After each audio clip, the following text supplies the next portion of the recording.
Bonjour à toutes et à tous, très heureux de vous recevoir pour cette nouvelle édition du chat vidéo qui est maintenant une tradition. J'attends avec impatience vos premières questions, donc tout de suite allons-y, première question. Question posée par Béné. Bonjour, que faites-vous pour le logement à Bourges? Merci. Alors, je suppose que votre question porte sur le logement social essentiellement, puisque c'est là-dessus que nous avons la main, si je peux m'exprimer ainsi. Nous avons donc des bailleurs sociaux qui sont les principaux, on va dire, Jacques Coeur Habitat et Bourges Habitat. Nous avons effectivement, notamment à travers le plan de renouvellement urbain, travaillé beaucoup sur les logements sociaux, en termes de rénovation, en termes de réhabilitation, en termes de construction. Je pense que, et j'en suis même convaincu d'ailleurs, que les logements que nous proposons aujourd'hui correspondent mieux à l'attente des locataires. On avait, je vous donne simplement cette information, avant le plan de renouvellement urbain, 50% à peu près des logements qui étaient vides, et puis qui étaient vides pourquoi? Parce qu'ils étaient insalubres.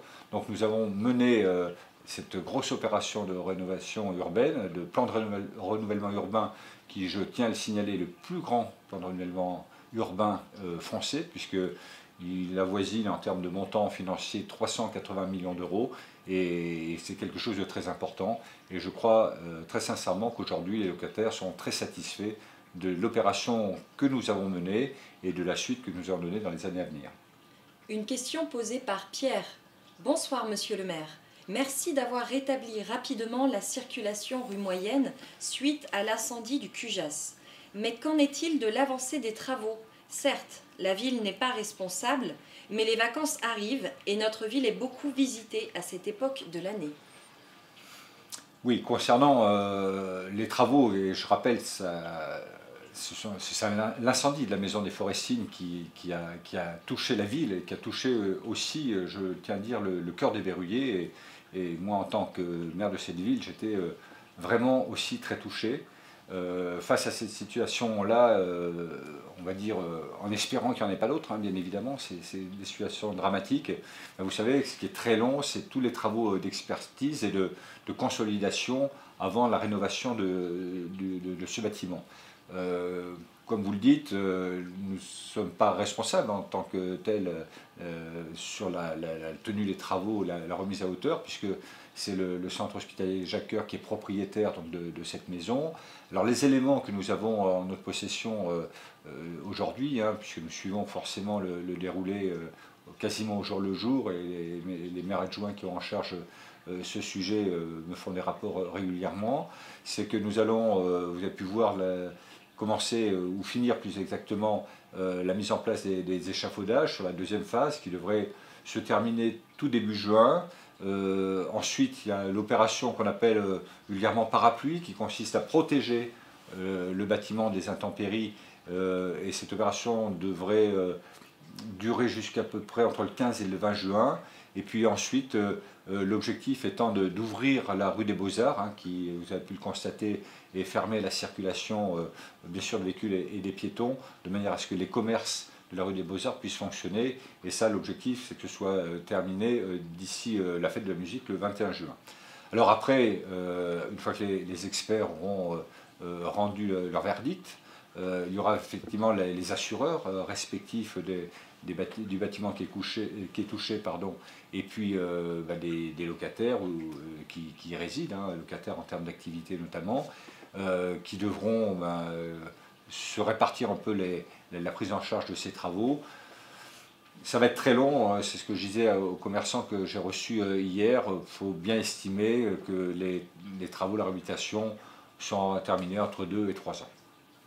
Une question posée par Alix. Bonsoir monsieur. Quels sont les retours du printemps de Bourges? J'ai entendu dire que la fréquentation était moins bonne cette année.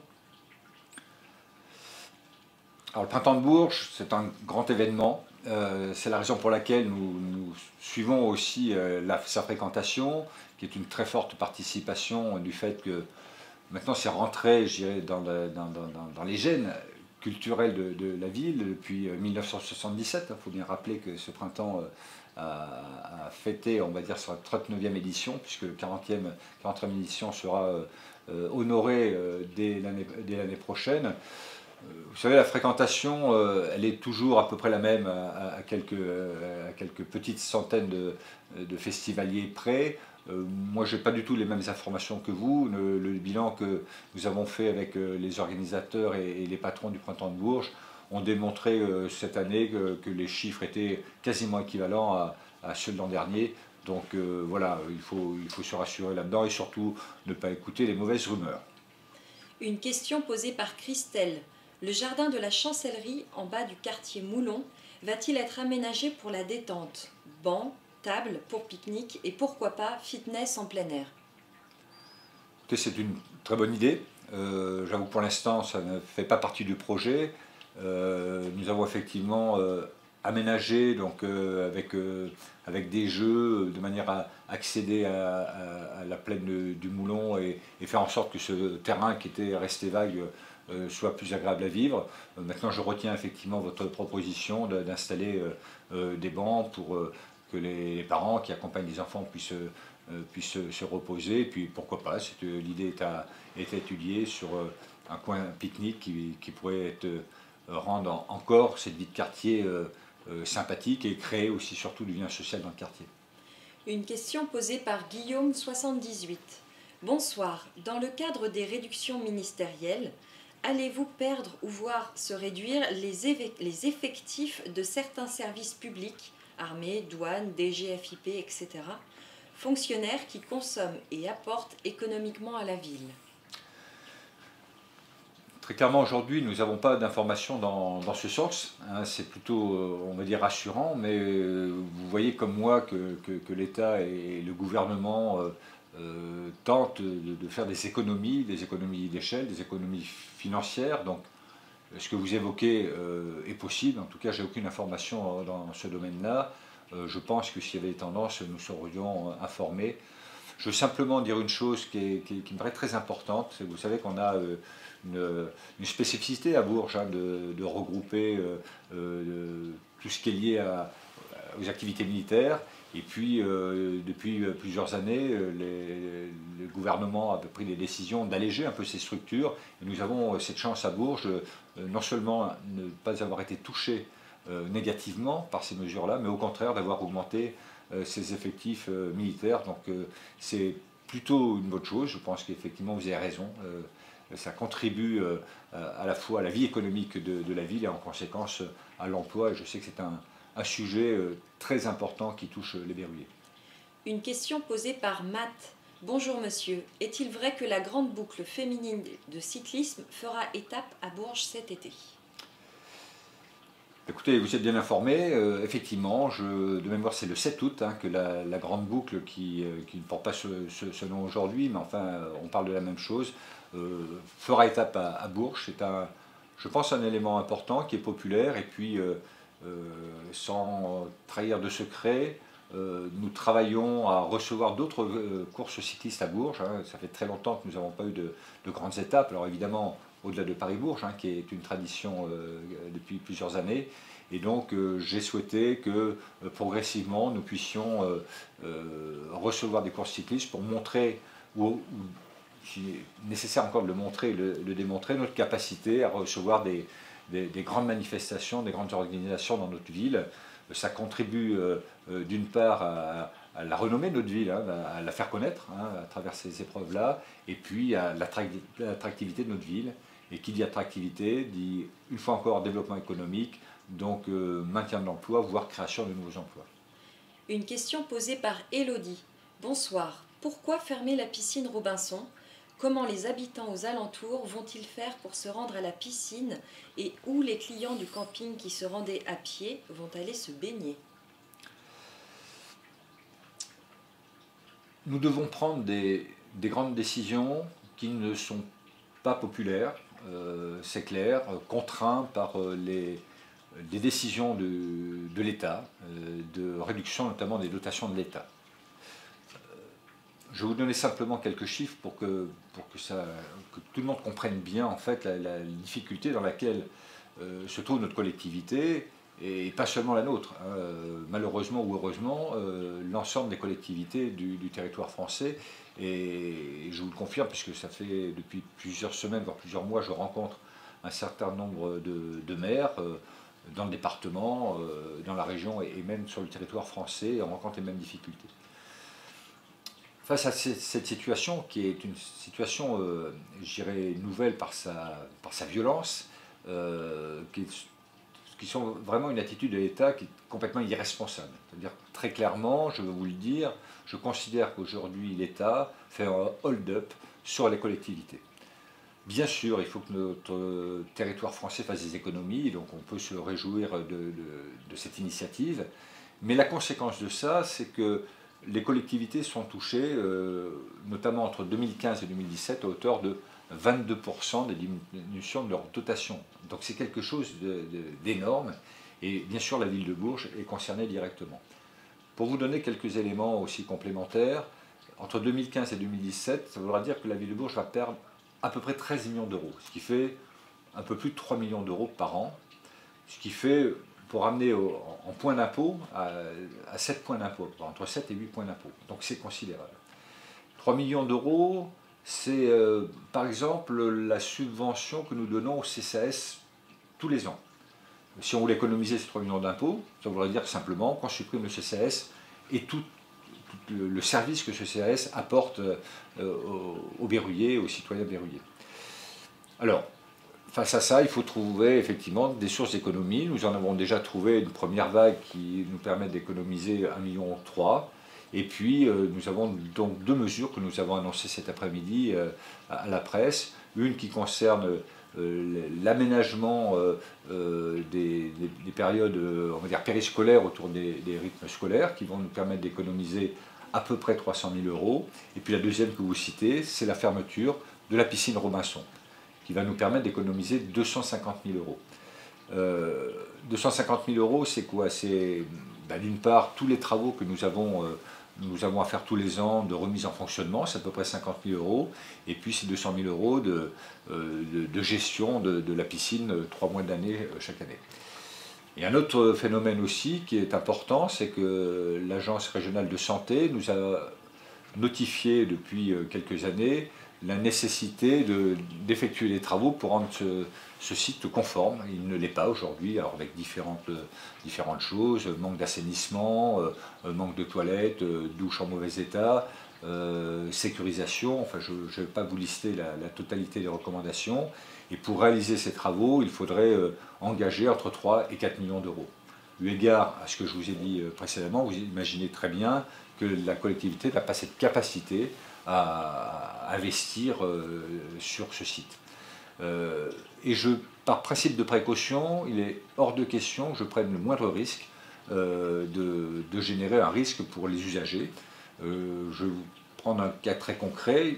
Sachez par exemple que quand quelqu'un prend une douche à la piscine Robinson, les eaux usées vont directement dans le pédiluve, donc directement dans la piscine. Donc vous imaginez le risque que nous prenons depuis plusieurs années sur ce sujet-là. Nous avons pris le risque et aujourd'hui je ne peux plus le prendre. Donc on a fait ce choix de fermer la piscine Robinson. Alors je mesure vraiment l'impact de cette décision. C'est une décision qui n'est pas populaire, je le sais, mais il y a des moments où il faut être réaliste. Et puis je sais que nous pénalisons par cette décision une population, notamment du sud de notre ville, d'une infrastructure, on va dire ludique, qui rendait service pendant l'été. Alors, une fois qu'on a pris cette décision, il faut trouver, je dirais, un moyen de pouvoir essayer de rendre le même service ailleurs. Donc c'est la raison pour laquelle nous allons adapter le centre nautique, qui déjà est... Vous avez pu voir que nous l'avons rénové il y a 2 ou 3 ans à peu près, et nous allons l'adapter. Donc il y a déjà un bassin qui existe pour les enfants jusqu'à 6 ans, bien sûr il y a le grand bassin, il y a des brumisateurs qui sont en place, et puis nous allons aménager dans un secteur de pelouse qui est à proximité un certain nombre de jeux pour enfants, jeux gonflables, de manière à pouvoir offrir ce service aux berruers. Et puis, dans un autre coin, nous allons aménager des aires de pique-nique comme ça pour ces initiatives nous permettent d'essayer d'apporter le service qu'apportait la piscine Robinson à l'époque. En plus, nous avons l'avantage du centre nautique, c'est que par les transports en commun, la desserte est relativement facile puisqu'il faut une petite demi-heure pour rejoindre le secteur du Val-de-Ron, par exemple, au centre nautique avec une petite marche de 5 minutes à pied. Donc voilà ce qui va se passer sur le court terme. Une fois encore, c'est une décision que je sais qui ne sera pas populaire, mais aujourd'hui, vous savez, je suis en responsabilité.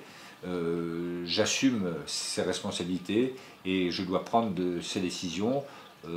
La popularité personnelle, je sais que c'est quelque chose qui m'importe peu. Moi, ce que je veux vraiment, c'est d'assurer un service pour les berruyers, assurer un budget aussi, assurer les finances de la ville et continuer à avoir une vision très positive de la ville. Alors, pour répondre à votre question par rapport aux campeurs, donc les campeurs auront le même bénéfice pour le centre nautique, c'est-à-dire sur présentation d'un justificatif expliquant qu'ils sont sur le camping municipal, ils pourront accéder, bien entendu, gratuitement au centre nautique Raymond Boisdet. Une question posée par Laurent. Monsieur le maire, est-ce que la place Gordon sera encore piétonne cette année? Oui, tout à fait. La place Gordon sera piétonne. Nous avons fait l'essai l'été dernier en accord, en concertation avec les commerçants. C'est une opération qui s'est très bien passée. Quand on a fait le bilan, la preuve en est, c'est que nous avons recommencé, souvenez-vous, pendant les fêtes de fin d'année. Et donc, nous avons pris la décision de poursuivre cette fermeture de la place Gordon sur une période d'ailleurs plus longue, l'été, que ça a été l'été dernier.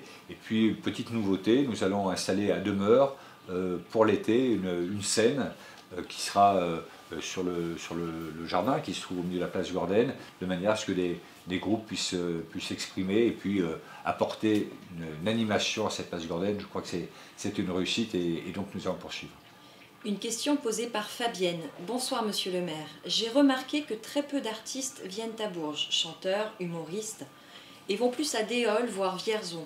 Une ville comme Bourges devrait être capable d'accueillir des artistes et pas seulement pendant le printemps de Bourges et valoriser la ville. Merci. Alors nous avons... je suis assez d'accord avec vous sur le fait qu'il y a de grands artistes, alors on aime ou on n'aime pas, mais en tout cas qui se produisent à Vierzon, d'autres à Châteauroux.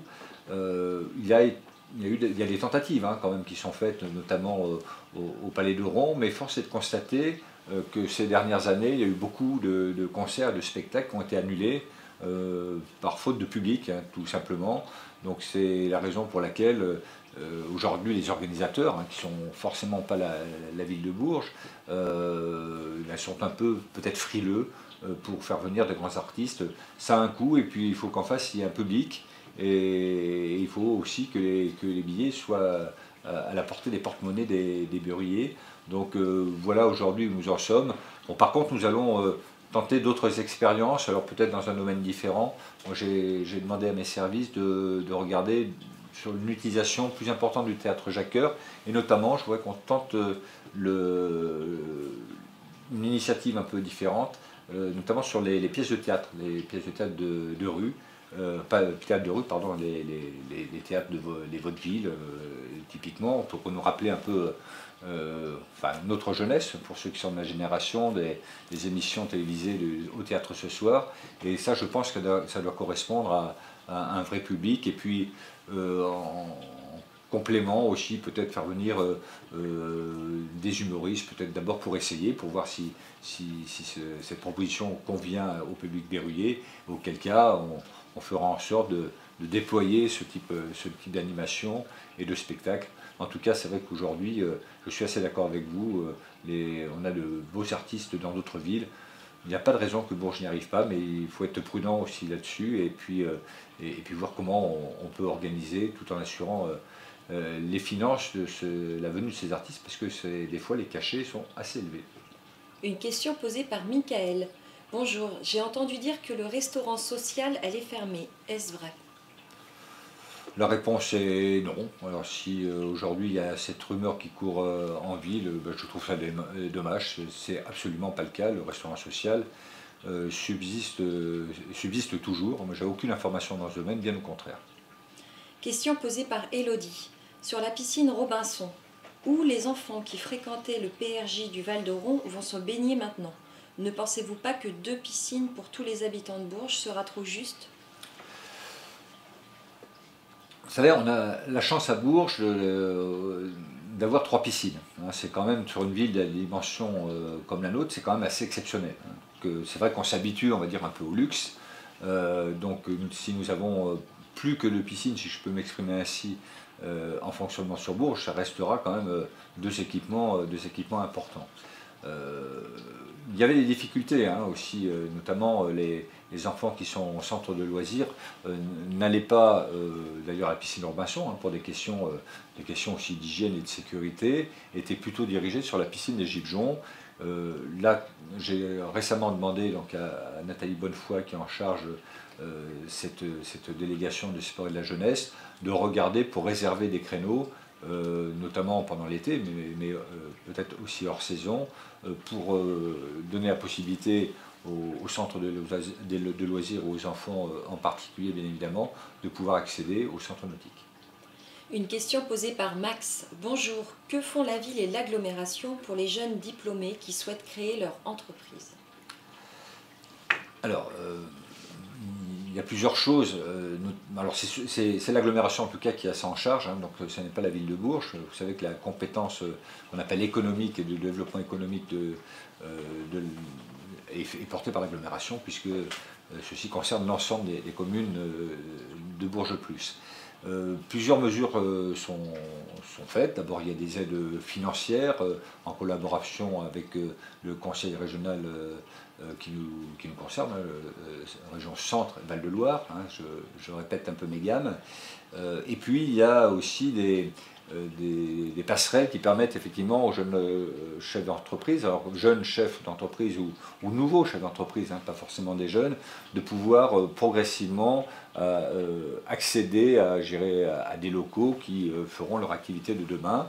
Alors ça passe par la couveuse d'entreprise, qui est vraiment à l'origine, donc au vrai démarrage, et notamment on adresse directement les étudiants. Il faut savoir qu'aujourd'hui, entre la couveuse qui existe et l'INSA, il y a une convention qui est faite de manière à pouvoir, d'ores et déjà, en cours d'études, les ingénieurs de l'INSA intégrer cette couveuse pour préparer le développement de leur entreprise. Et puis après, il y a l'autre étape qui est la pépinière d'entreprise, on l'appelle comme ça, qui passe un cran au-dessus, sortie de la couveuse. Voilà, on rentre un peu à l'école maternelle, si je peux m'exprimer ainsi. On a un premier bac à sable dans lequel les nouveaux chefs d'entreprise peuvent faire leurs preuves. Et puis l'étape suivante, c'est l'hôtel d'entreprise qui, pour ceux qui ont un peu on va dire, mûri leur activité, et l'hôtel d'entreprise qui va donc sortir de l'AITOL sans doute cet été, qui devrait être opérationnel dès le mois de septembre, met à disposition des créateurs d'entreprises des lieux qui sont partagés, c'est-à-dire ça peut être des ateliers, des salles blanches, des bureaux, des salles de réunion, un accueil, un secrétariat, justement pour faire en sorte d'avoir des frais de structure relativement faibles, des frais de location aussi relativement faibles, et puis pour faire en sorte que ces fonctionnements soient faibles, cette hôtel d'entreprise est très écologique, puisque nous avons fait en sorte de non seulement respecter les normes RT 2012, qui ne sont pas applicables d'ailleurs pour ce type de bâtiment, mais que nous avons souhaité appliquer de manière à ce qu'on fasse des économies aussi de structure et de consommation d'énergie. Donc voilà, il y a plusieurs mécanismes, donc en résumé, il y a à la fois la logistique et puis à la fois des aides financières. Une question posée par Patrice. Bonjour, vous annoncez des modifications sur les rythmes scolaires. Quels seront les changements à la rentrée? Alors, je vais essayer d'être simple sur un sujet qui est un peu compliqué à expliquer. Alors, bon, s'agissant des rythmes scolaires, ils sont maintenus. C'est une obligation d'ailleurs, c'est une loi qui a été mise en place, donc nous ne pourrons pas déroger au rythme scolaire. Les évolutions concernent les ateliers éducatifs périscolaires. C'est tout ce que la ville a mis en place autour de ces opérations rythme scolaire, déjà depuis 2013. Alors la répartition était sur l'ensemble de l'année, avec des ateliers qui duraient 1h40, à raison d'une journée par semaine. Alors bon, je passe un peu sur les détails, les écoles passaient à tour de rôle. Et puis, il faut savoir que ces aménagements périscolaires coûtaient à peu près 715 000 € à la ville. Toujours dans un souci d'économie à faire, nous maintenons bien sûr donc les rythmes scolaires, mais nous aménageons les ateliers éducatifs périscolaires sur des périodes qui seront de 10 semaines à raison d'1 heure par semaine. Les économies seront faites comment? Tout simplement en faisant en sorte que les activités périscolaires aient lieu dans les écoles et pas à l'extérieur. Parce que la part transport était très importante, hein, puisque nous avions des bus qui faisaient un ramassage sur plusieurs écoles pour pouvoir desservir les lieux de ces ateliers. Donc ça avait un coût très important, et donc c'est comme ça que nous avons fait ces choix. Donc on va dire réduire un peu la voilure sur la durée et sur les moyens. On va continuer donc ces activités-là. Bien entendu, une chose qui est importante, nous avons fait le choix que ces activités soient gratuites pour les parents. Hein, d'autres villes, comme Lyon en particulier, fait payer hein, ces activités. Donc nous avons fait le choix de les rendre gratuites, même si nous nous sommes posé la question de faire payer les familles. Donc ça, c'est un choix délibéré de ne pas le faire. Et puis garder ces activités je dirais de qualité au sein des écoles. Alors ça viendra impacter évidemment les horaires de sortie des écoles élémentaires, puisque la sortie se fera à 15h55 pour toutes les écoles, et puis qui correspondra aux sorties des écoles maternelles qui sont sur les mêmes heures. Donc nous avons présenté ça au directeur d'école hier soir. Donc je crois que réellement c'est une bonne opération. Et puis au-delà des économies, vous savez, il y a une chose qui me paraissait aussi compliquée. Quand les enfants avaient une activité d'1h40, hein, ce qui était le cas, et quand c'était à l'extérieur de l'école, ils avaient forcément des transports. Vous savez, quand sur une période d'1h40, les enfants doivent faire entre 20 minutes et une demi-heure de transport aller, la même chose au retour, il leur restait quasiment rien en termes d'activité. Et puis, vous savez, passer 1 heure dans les transports pour les enfants un après-midi, c'est pas forcément très bien pour eux. On les retrouve un peu excités. Bon, c'est pas forcément une bonne chose. Donc il y a aussi cet élément-là qu'il fallait prendre en compte. Donc voilà, au résultat de l'opération, c'est une économie qui voisine 300 000 €. Donc à la fois, on maintient ces activités d'une façon moins importante, on maintient la qualité, on supprime les transports, et puis on ne fait pas payer les parents, et on fait des économies. Donc c'était important de le faire. C'était le fruit d'une grande discussion avec différents élus, avec les services de la ville de Bourges, pour arriver à trouver ce compromis. Je crois que c'est une vraie avancée en tout cas. Une question posée par Gaël. Bonsoir monsieur, quels sont les secteurs qui peuvent porter des emplois à Bourges?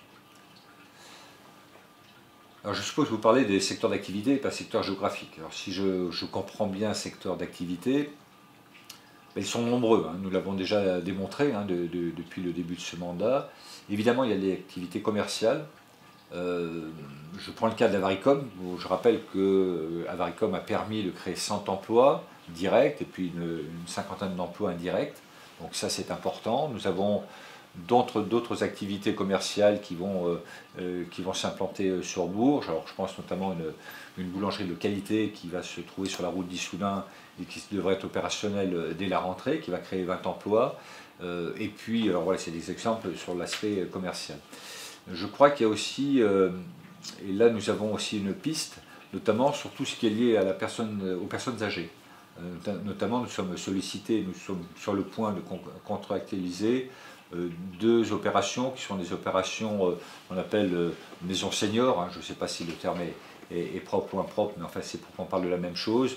Une qui créerait 17 emplois, une qui en créerait à peu près une vingtaine. Donc ça, c'est à horizon entre 2017 et 2018.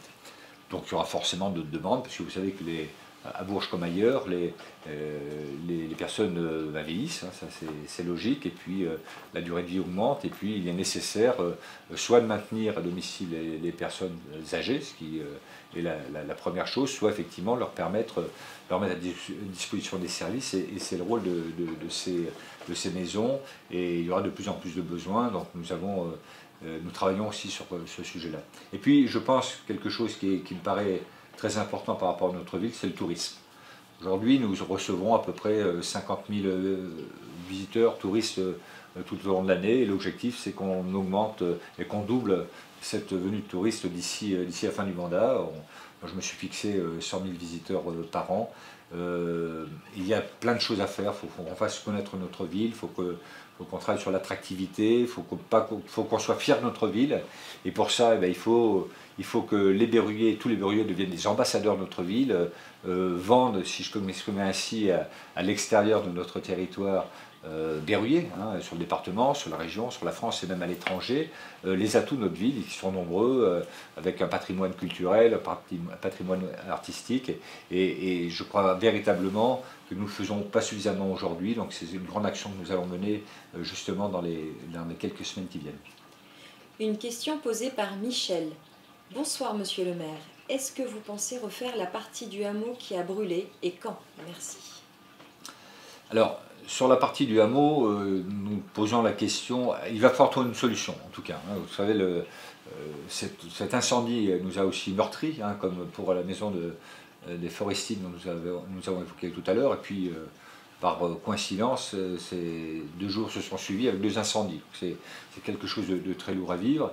En plus, on s'est attaqué là, même si bon, l'enquête est en cours, mais on suppose que c'est un incendie criminel, on s'est attaqué à un symbole fort dans ce quartier qui a vraiment besoin de l'infrastructure. Et donc là, il est nécessaire d'aller très vite pour trouver une solution. Alors on a trouvé des solutions temporaires très rapidement. Là, je voudrais aussi en profiter pour remercier et féliciter tous les acteurs associatifs notamment et de la ville de Bourges pour avoir, 2-3 jours après cet incendie, trouvé des solutions pour proposer aux associations qui sont aujourd'hui relogées dans le quartier. Donc ça c'est très important. Alors, il va falloir trouver une solution sur le site. Alors, il y en a plusieurs solutions techniques, je ne vais pas vous les énoncer, mais bon, soit on reconstruit, soit on démolit. Là, il faut voir aussi, en fonction de l'expertise technique, ce qui est possible de faire. Soit on recrée des espaces un peu différents, mais en tout cas, l'objectif, moi, le directif que j'ai donné, c'est qu'on recrée sur le site quelque chose pour accueillir très rapidement, notamment les enfants qui sont pénalisés par cet incendie. Une question posée par Thierry. Bonsoir Monsieur le maire, j'habite rue des Arènes et nous sommes plusieurs propriétaires à nous plaindre des nuisances occasionnées par différents trafics sur le parking et l'escalier derrière le palais Jacques-Cœur.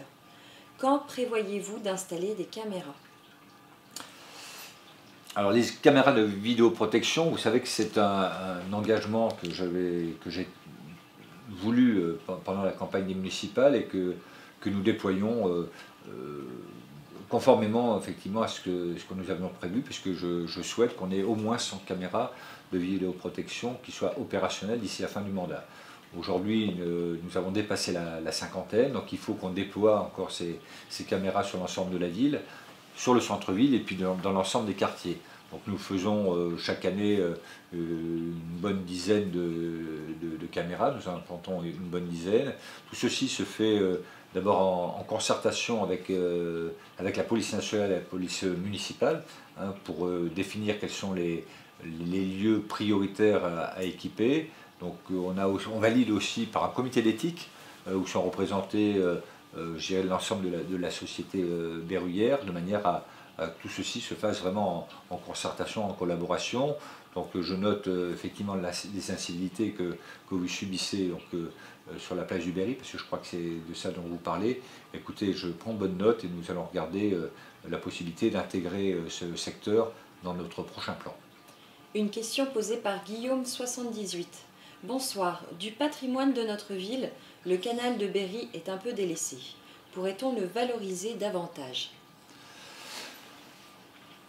Oui, on peut le valoriser davantage. C'est que je disais sur d'autres sujets cet après-midi à une personne, on peut tout faire, c'est qu'une question d'argent. Et vous savez qu'aujourd'hui, c'est une difficulté qu'on rencontre et je ne vais pas revenir dessus. Le canal de Berry est géré maintenant par un syndicat, par un seul syndicat, ce qui n'était pas le cas jusqu'à présent. Donc ça va rendre possible des opérations plus importantes et surtout des opérations plus homogènes sur l'ensemble du canal du Berry. Donc ça passe d'abord par l'entretien, le simple entretien. Alors quand je dis simple, le mot est peut-être pas approprié, mais il faut commencer déjà par là. Donc on a des secteurs qui nécessitent le travail sur les berges, hein, qui ont tendance à s'effondrer naturellement avec le passage de l'eau. C'est faire en sorte aussi de le nettoyer, parce que les incivilités aussi de visiteurs, berruyers ou non, fait en sorte que le canal est parfois souillé, et ça il faut absolument qu'on le traite. Et puis quand on aura fini ce type d'opération, il faudra, je suis assez d'accord avec vous, aménager les abords. On pense notamment à des cheminements piétons, aux cheminements cyclistes, mais voilà, ça il faut qu'on le fasse progressivement, je suis complètement d'accord avec vous. C'est un lieu qui est remarquable, nous avons cette chance d'avoir plusieurs cours d'eau sur Bourges et les environs, ce canal qui est quand même superbe, puis qui a une histoire, hein, quelque part, le canal de Berry, et que nous devons mettre en valeur et qui doit participer aussi à l'attractivité de notre beau territoire. Donc nous devons effectivement engager des aménagements. Tout ceci va devoir se faire progressivement. Tout est une question de timing et je le répète au risque d'être paraître un peu lourd, c'est aussi une question de finances. Donc on ne peut pas tout faire d'un seul coup. Mais je suis assez d'accord avec vous, il faut mettre en valeur ce canal de Berry, il le mérite et nous le méritons. Une question posée par Charles. Bonjour Monsieur le maire, le dialogue social avec les agents semble compliqué. Ne pensez-vous pas qu'il faille prendre des actions managériales fortes en donnant un véritable cap, une stratégie claire qui soit autre qu'économie de bout de chandelle? Vous savez, j'ai tendance à dire qu'il n'y a pas d'économie, il y a que de gros profits à faire, surtout dans le contexte actuel. Je ne partage pas votre avis. Le dialogue social, d'ailleurs, au sein de la collectivité a lieu. Bon, il était un peu difficile au mois de janvier, bon, on ne va pas revenir dessus. Aujourd'hui, on est sur un protocole qui a été signé donc, il y a quelques semaines avec les représentants syndicaux, donc un protocole qui prévoit un certain nombre d'aménagements sur 3 ans. Vous savez, moi je suis issu du monde de l'industrie, hein, donc ces difficultés, si on peut appeler des difficultés, ou ces revendications, parfois peuvent être légitimes et puis des fois paraître un peu exagérées. Moi, ce qui m'importe aujourd'hui, vous savez, c'est pas des économies de bout de chandelle que nous faisons. Je veux à la fois, en tant que maire de cette ville, assurer le service public, hein, c'est de ma responsabilité, c'est ce qu'attendent les berruyers qui nous ont élus, et puis de faire en sorte aussi que les agents travaillent dans de bonnes conditions, qu'ils aient, quand ils se lèvent le matin, qu'ils aient envie d'aller travailler et qu'ils n'aillent pas travailler en reculant. Alors tout ça, c'est une question de concertation, d'écoute, de dialogue, de solutions à trouver ensemble. Et ben c'est ça le dialogue social. Vous savez, moi ça fait plusieurs dizaines d'années que je le pratique par ailleurs. Je le pratique aussi dans la collectivité. Puis globalement, ça se passe plutôt bien. Bon, avec des petits coups de chaud, vous savez, c'est comme partout. Hein. On n'est pas obligé d'être toujours d'accord, mais si on fait preuve, une fois encore, d'écoute et de dialogue, des débats autour de sérénité, on arrive à des solutions qui permettent à la fois de faire des économies et puis à la fois de répondre à des attentes des agences, qui me paraît tout à fait normal. Une question posée par Valérie. Nous avons entendu dire que le camping de Bourges, n'ayant pas de piscine, et celle de Robinson allant bientôt fermer, il y aurait beaucoup moins de touristes. C'est grave, non? Vous savez, je ne suis pas sûr que ce soit très grave. Alors, ne commençons pas à faire de la sinistrose par rapport aux décisions qui sont prises. Mesurons justement l'impact de ce type de décision, et c'est ce que nous faisons à chaque fois que nous en prenons. Nous avons une chance aussi d'avoir un camping municipal, vous savez, il y en a de moins en moins. Hein. Donc là, nous avons ce camping-là qui se trouve en centre-ville, qui est fréquenté, pas d'une façon excessive, très clairement. Alors c'est pas le fait, à mon sens, que la proximité de la piscine Robinson qui font que les touristes viennent à Bourges faire du camping. Voilà, c'est un élément, un plus qu'on offre effectivement aux touristes, mais sincèrement, je crois que l'impact il va être très minime par rapport au camping. Une question posée par Moon. Bonsoir, est-ce que les bourses sportives seront remises à la rentrée prochaine? À question précise claire, réponse précise claire, oui. Bonjour, monsieur, pardon. Monsieur le maire, en quoi voudriez-vous que l'ancienne maison de la culture soit transformée? Merci et bonne soirée. Une question posée par Isabelle. Alors, vous savez, moi je veux rien. Si j'ai souhaité lancer une grande consultation auprès des verrouillés, c'est justement pour recueillir leur avis, ou leurs avis plus exactement. Nous avons lancé cette procédure, je pense, démocratique, très clairement. Nous avons beaucoup de réponses. A priori, nous n'avons pas encore dépouillé, hein, puisque la date limite était le 31 mai. On va attendre. Hein, voilà, moi si je lance, si vous voulez, ce type de procédure, c'est parce que j'attends quelque chose, sinon je ne l'aurais pas lancé. Hein, c'est très clair. Donc on verra. Donc, vous savez, il y a eu des tas d'idées qui ont été lancées. Enfin, moi j'ai beaucoup entendu pendant la campagne municipale 2014. Alors on entend parler de centres de congrès qui manquent à Bourges, on entend parler de maisons, des résidences pour artistes, on entend parler de grandes salles d'exposition temporaires pour pouvoir mettre en valeur effectivement notre patrimoine culturel qui est caché, mais quand je dis caché, c'est pas qu'on cache volontairement, qui se trouve dans nos sous-sols. Bon, il y a des tas d'idées où peut-être d'aide aux associations pour des théâtres, pour faire des essais. Enfin voilà, il y a plein d'idées. Elles sont tellement nombreuses que ben justement j'ai souhaité recueillir l'avis de l'ensemble des verrouillés. On va trier là-dedans, toujours en concertation, et puis on verra bien ce qui sortira au-delà. Mais pour l'instant, je ne veux surtout pas me contraindre et faire d'autocensure. La parole est donnée aux verrouillés, et ben attendons qu'ils nous répondent. Une question posée par Claire. Bonsoir, vous parlez du canal du Berry. J'ai entendu parler du canal à vélo, inspiré de la Loire à vélo. C'est pour quand? J'aurais tendance à dire hors compétence locale. Le canal de Berry à vélo, c'est une compétence une compétence et une initiative qu'avait initiée le conseil général de l'époque, qui est devenu conseil départemental. Donc à eux de prendre la décision. Il y a eu un changement, on va dire, de portage il y a quelques semaines. Je ne sais pas si le projet sera toujours d'actualité. En tout cas, maintenant, c'est de la responsabilité donc de l'équipe du président Autissier et on verra ce qu'ils feront, mais en tout cas, une fois encore, ce n'est pas la responsabilité de la ville. Une question posée par Nathalie. Bonsoir Monsieur le maire. Atteinte de sclérose en plaques en fauteuil roulant, j'aimerais savoir quand les magasins de Bourges seront accessibles aux personnes handicapées. Merci. Vous avez raison de poser cette question. Alors vous ne savez pas, en fait, les commerçants devaient se rendre conformes pour 2015. Bon, il y a eu un report de la date échéance. Bon, pour des raisons pratiques en tout cas, bon, voilà, c'est la loi qui veut ça. Il faut que maintenant les commerçants fassent vite, hein, parce que 2017 c'est bientôt. Donc moi j'ai souhaité mettre à la disposition des commerçants et enfin pas l'adjoint, le conseiller municipal délégué qui est en charge de l'accessibilité sur ce sujet-là. Donc il a rencontré l'ensemble des associations de commerçants de la ville de Bourges. Et puis, régulièrement, enfin progressivement, il rencontre l'ensemble des commerçants, les uns après les autres, pour proposer des services et pour leur rappeler leurs obligations.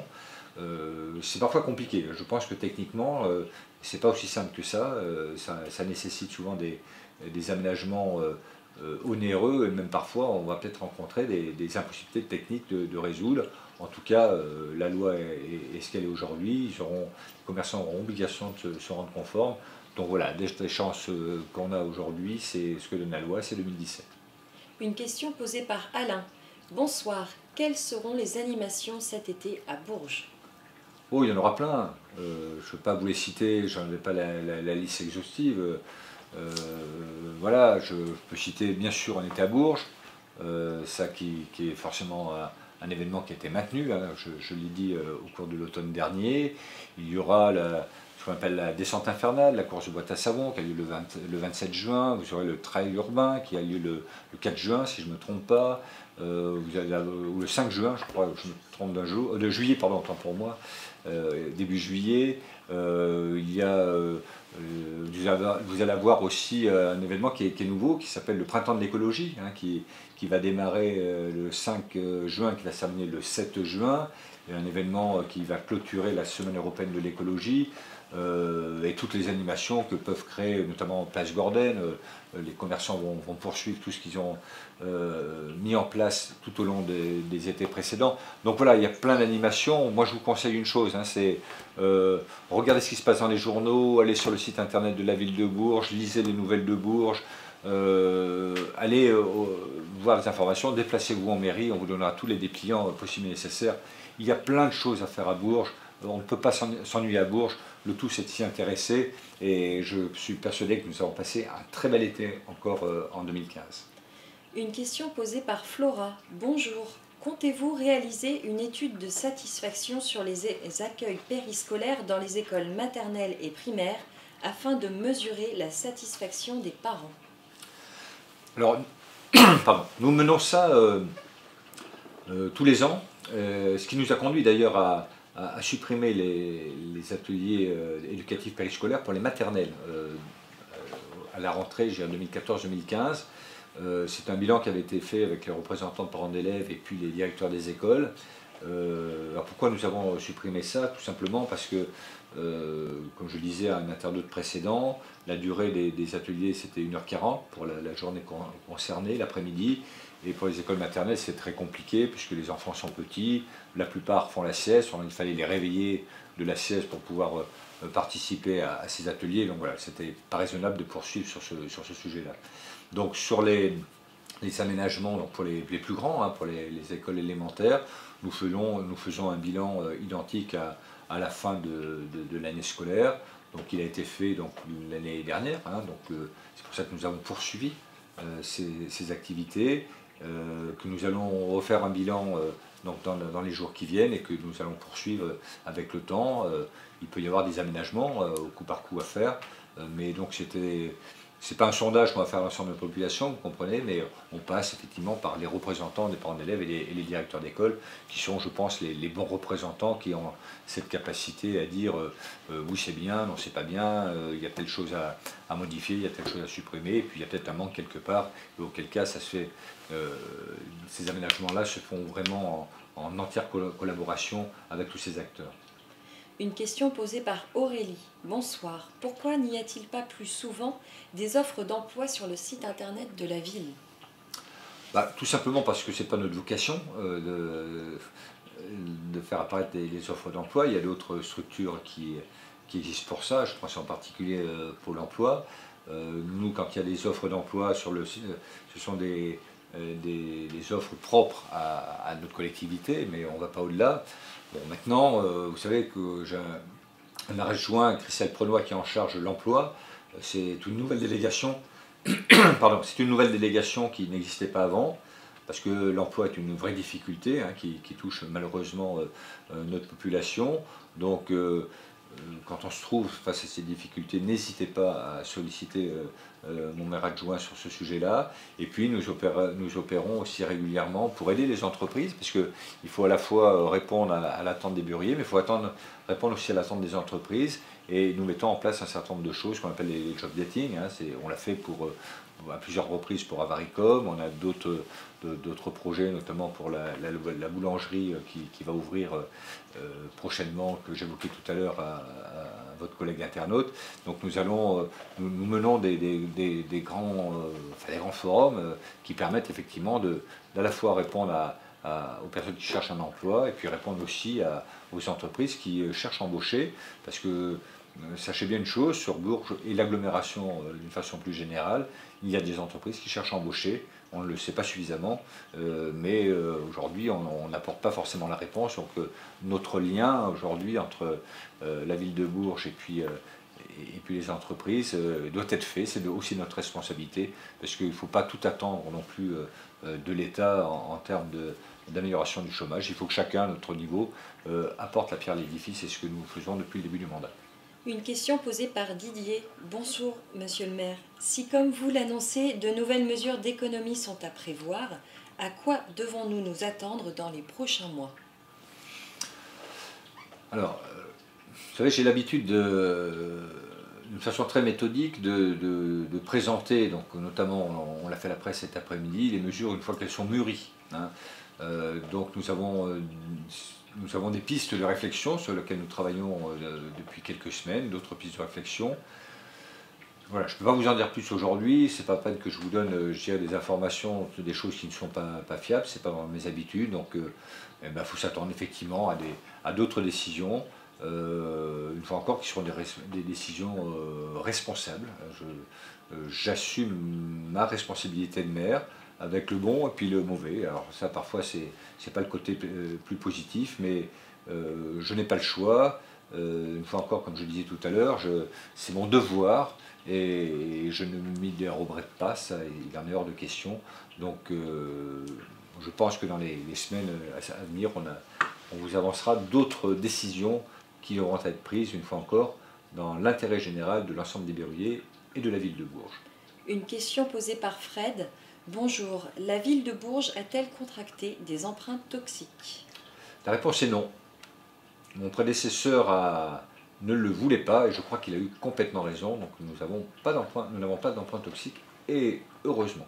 Une question posée par Guillaume 78. Bonjour Monsieur le maire, le quartier du Prado a plutôt mal vieilli. Y a-t-il un projet de réhabilitation? Alors je pense que vous parlez des logements sociaux qui s'y trouvent. Je suis d'accord avec vous. Alors il a mal vieilli, et surtout les vieux déjà. Bon, quand je dis les vieux, bon, c'est des constructions des années 70, hein, le temps passe vite, hein, donc on a passé une bonne quarantaine d'années. Bon, ceci étant, vous avez raison, en termes de visuel, il y a quelque chose à faire. Donc moi j'ai demandé aux bailleurs sociaux de regarder la possibilité de réhabiliter. Donc je sais qu'il y a une expertise qui est en cours justement pour chiffrer la réhabilitation de ces logements. Je n'ai pas le retour actuellement, je devrais l'avoir normalement avant l'été. Une question posée par Samia S. Bonjour Monsieur le maire, vous ne voulez pas diminuer le budget consacré à la culture à Bourges, mais vu la situation économique de la ville, ne serait-il pas nécessaire de marquer la priorité sur d'autres secteurs? Je pense par exemple à la sécurité et aux écoles. Merci. L'un n'empêche pas l'autre. Alors pourquoi j'ai décidé de ne pas toucher au budget culture, qui je rappelle est d'un peu plus de 15 millions d'euros, ce qui représente 17% du budget de la ville? C'est une question que je me suis posée. Vous savez, d'autres villes, si vous suivez un peu l'actualité ou la presse, l'ont fait. Ont supprimé les organisations, ont diminué d'une façon drastique les subventions aux associations d'une manière générale et à la culture en particulier. Je ne l'ai pas souhaité pour la raison qui me paraît évidente, c'est que la culture à Bourges fait partie de son patrimoine. Bourges est une ville culturelle, et donc en conséquence de quoi, je ne vois pas, et notamment tout ça, ça participe à l'attractivité de notre ville, hein. Il serait vraiment très dangereux de toucher à cette manne financière qui fait fonctionner la Maison de la Culture, qui fait fonctionner le Printemps de Bourges, qui fait fonctionner les associations locales d'ailleurs, donc des tas d'événements, comme un été à Bourges qui se poursuit, hein. Je me suis posé la question de si on maintenait ou pas, donc j'ai souhaité le maintenir, et donc ce choix, il a été celui-ci. Je pense qu'il est juste, et là-dessus je crois que personne ira dans le... Enfin, je n'ai pas été aujourd'hui, si vous voulez, contré sur cet aspect-là. Maintenant, je suis d'accord avec vous qu'il faut travailler sur la sécurité. Nous y travaillons, hein, donc je ne vais pas revenir sur l'histoire des vidéoprotections qui a été évoquée il y a quelques minutes. Nous y travaillons, pas plus tard que ce matin, nous étions en réunion avec les représentants de l'État sur les mesures que nous devons prendre justement pour améliorer la sécurité au sein de Bourges et de l'agglomération. Il y a des points positifs, il y en a qui sont pas forcément bons indicateurs, hein, très clairement, donc il faut qu'on poursuive tout ça. Moi je voulais simplement souligner aujourd'hui que, et je le rappelais en conclusion de la réunion de ce matin, face à ce fléau qui est l'insécurité, et puis face à ce ressenti que je ne discute pas, il faut trouver les solutions, et les solutions on ne les trouve pas tout seul. On les trouve parce qu'il y a une vraie collaboration entre les différents services et chacun doit apporter sa pierre à l'édifice. Et là, force est de constater que ça fonctionne très bien sur Bourges, entre la police nationale, la police municipale, entre la direction du travail, avec les représentants associatifs, entre les collectivités. Donc c'est vraiment quelque chose qui fonctionne bien. Il y a encore une marge de progression, bien évidemment, mais il faut qu'on poursuive dans ce sens-là, parce que le ressenti, il est là, et moi je l'entends, j'entends d'une façon très évidente. Maintenant, il faut aussi relativiser quelque part. Nous sommes malgré tout dans une ville qui est encore agréable à vivre. Nous ne sommes pas dans les grandes métropoles que je ne dénigre pas, mais qui sont Marseille, Toulon, Lyon, Lille ou même la région parisienne. Il ne faut surtout pas qu'on arrive à cet objectif-là. Il ne faut pas qu'on se compare à cette ville-là. Mais je pense qu'il faut justement agir le plus rapidement possible, et avec la population berruyère qui a aussi son mot à dire et doit travailler justement à soutenir ou à dénoncer un certain nombre de faits ou d'éléments marquants qui pourraient contribuer à faire en sorte d'éviter cette insécurité. Donc voilà, tout ça n'est pas incompatible. Il faut prioriser, mais en tout cas, voilà, le maintien de la culture ne signifie pas une diminution de la sécurité à la ville, et l'augmentation des mesures prises pour améliorer la sécurité ne veut pas dire qu'il faut supprimer la culture à Bourges. Une question posée par Emmanuel. Bonjour, pouvez-vous dire quand les travaux de la nouvelle maison de la culture vont commencer? Non, je ne peux pas vous le dire. Trop tard pour moi, mais en tout cas, aujourd'hui, nous sommes dans une situation un peu d'attente, alors même si nous sommes toujours actifs, quelque part. Attendre tout simplement parce que vous savez qu'il y a un collectif qui s'est mis en place depuis quelques mois, qui, pour des raisons qui leur sont propres, à la limite je ne discute pas, finalement a comme conséquence de retarder le projet. Nous ne pouvons pas commencer le déboisement pour l'instant. Il y a eu un recours qui a été émis auprès de la préfecture. Voilà, il y a tout je passe sur les aspects purement administratifs, et c'est vrai qu'aujourd'hui le projet recule, malheureusement. Alors c'est pas le seul fait que le projet recule, mais c'est aussi le seul fait derrière qu'au fur et à mesure que le projet recule, il nous coûte de plus en plus cher alors que nous n'avons même pas commencé les travaux. Et ça, qu'est-ce qui paye au bout du compte? C'est le contribuable. D'autant plus que moi, ce qui m'embête un peu sur le sujet-là, c'est que aujourd'hui nous avons le soutien de l'État, nous avons le soutien de l'ensemble des collectivités sur ce sujet-là. Donc il y a, quelles que soient d'ailleurs les obédiences politiques, donc il y a un vrai consensus sur ce sujet-là. Et puis une minorité fait en sorte de retarder ce projet. Donc très clairement aujourd'hui, je ne sais pas quand les travaux commenceront, je le regrette. J'espère le plus vite possible. En tout cas, je mets tout mon cœur et toute mon énergie pour que ce dossier débouche le plus rapidement possible. Une question posée par Mathias. Bonsoir. Parlons franchement, côté économie, n'y a-t-il pas trop de fonctionnaires en mairie? Qu'est-ce qu'il faut répondre à cette question-là?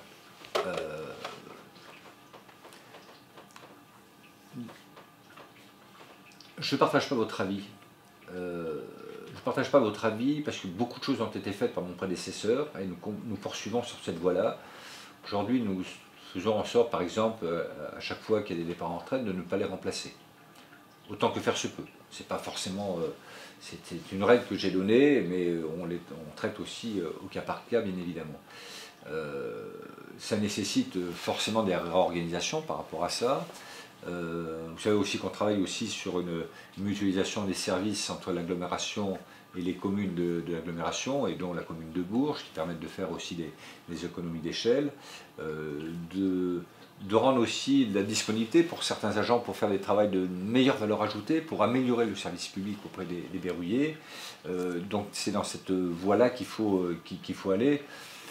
Moi, je voulais simplement vous dire une chose. Mon sentiment, maintenant que je suis à la tête de cette ville, et c'était le même sentiment que j'avais au cours du mandat précédent, nous avons aujourd'hui des agents fonctionnaires à la ville de Bourges de qualité. Des gens qui ont envie de travailler, des gens qui ont un esprit service public hyper développés, qui sont passionnés par leur ville et par les Berruyers, qui sont des travailleurs, qui sont des gens qui sont pleins d'idées, qui sont des passionnés. Et ça, on ne peut pas s'en rendre compte tant qu'on n'est pas, on va dire, de l'autre côté de la barrière. Donc voilà, nous faisons avec les agents que nous avons actuellement. Je ne pense pas que je dirais, on se trouve sur une surpopulation. Je n'ai pas le sentiment que les agents se tournent les pouces tout au long de leur journée. Alors évidemment, il y en a forcément quelques-uns, puisque vous savez, nous avons 1500 agents à peu près à la ville de Bourges. On est représentatif de la société, hein, donc je ne dirais pas que tout le monde est parfait à la ville de Bourges, mais très sincèrement, ce sont des exceptions. En tout cas, moi je veux vraiment souligner, et j'en profite, je l'ai déjà fait, mais je le redis encore ici, souligner la qualité et la volonté des agents de la ville de Bourges pour faire en sorte de servir le public et de servir les Berruyers et faire en sorte qu'ils soient fiers de leur ville. Et j'avoue que j'éprouve vraiment beaucoup de plaisir de diriger cette ville avec les agents municipaux. Une dernière question posée par Cyril. Bonsoir Monsieur le maire. Quand on entre dans Bourges, avenue de Saint-Amand, la ville fait triste, et notamment la tour HLM rue Barbès au volet rouillé. Peut-être penser à des chantiers bénévoles pour résoudre ce problème. Alors je suis d'accord avec vous, l'entrée de ville avenue Saint-Amand, elle n'est pas très réussie, mais il y en a d'autres. Hein. On prend l'avenue de Dun, l'avenue d'Orléans, donc il y aurait beaucoup de choses à faire. Une fois encore, c'est vrai que c'est un peu encore le nerf de la guerre qui fait qu'on ne peut pas faire autant qu'on l'imaginerait. C'est toujours très difficile, vous savez, de faire travailler bénévolement des gens sur un immeuble. D'abord parce que l'immeuble ne nous appartient pas, tout simplement. Et puis des bénévoles, vous savez que nous sommes en France gérés par l'inspection du travail, et on ne peut pas faire n'importe quoi, n'importe qui. On pourrait le regretter, mais enfin, bon, ça a aussi un côté positif parce qu'il y a des normes de sécurité à respecter, hein, tout simplement. Donc voilà, je crois que l'idée, il faut l'abandonner. Il faut sans doute aussi que les propriétaires des maisons, des immeubles, eh bien, prennent en considération le fait qu'ils sont dans une ville qui est agréable et puis qu'ils puissent de temps en temps donner un petit coup de peinture et faire en sorte de veiller à ce que leur volet ne soit pas rouillé. Voilà, bah écoutez, on arrive à la fin j'allais dire cette émission, nous ne sommes pas à la télévision, mais à la fin de cette chat vidéo, le énième, je ne sais plus à combien nous en sommes aujourd'hui, mais ce n'est pas très important. Je suis vraiment encore très satisfait de cette période-là. J'avoue que je ne sais pas si pour vous c'est le cas, mais moi j'éprouve beaucoup de plaisir à chaque fois vous retrouver sur ce chat. Je vous remercie encore 1000 fois de vos questions. Préparez-en d'autres hein, pour la séance suivante qui aura lieu le 10 juin donc, prochain à 19 h. En attendant, je vous souhaite une très très bonne soirée et puis ce sera sans doute encore avec vraiment beaucoup de plaisir que je vous retrouverai le 10 juin. A bientôt, au revoir.